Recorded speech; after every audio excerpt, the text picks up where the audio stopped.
যারা এসছেন আমাদের ফিরোজ কামাল গাজী ওরফে বাবু মাস্টার মহাশয় তৎসহ আমাদের জেলা মাইনরিটি সেলের সভাপতি ইয়াকুব আলী ভাই এবং আমাদের কাউন্সিলরও বটে উনি আমাদের 17 নম্বর ওয়ার্ডের, তৎসহ আমাদের মাইনরিটি সেলের সহসভাপতি রেহান আহমেদ কুরেশি ভাই।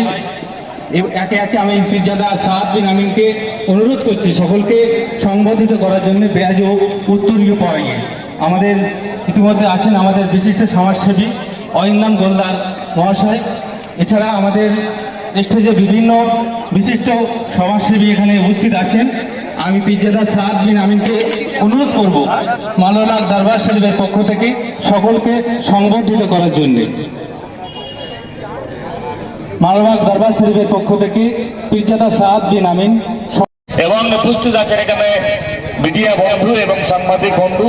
আমি সামান্য একটি কথা বলবো। দেখুন, কিছুদিন আগে শুভেন্দুবাবু বলে একটি ভদ্রলোক বলছিলেন সম্প্রীতির বিধির এবং বার্তা। দেখুন, এই সম্প্রীতির বসিয়ে মাওলানা বাগ থেকে একটি সামান্য কথা বলতে আমি চাই। আমি জানি আমার বয়স 45 থেকে 46 বছর বয়স হয়েছে। আমি দেখেছি এখানে যখন আজান হয়, আজানটা শুনতে পাই, আমি দেখতে পাচ্ছি বিল্ডিংটা ফৌজদার বিল্ডিং। আমি জানি ভদ্রলোকের নাম ফৌজদার, এই আওয়াজটা কিন্তু ফৌজদার বিল্ডিং আগে চলে যায়।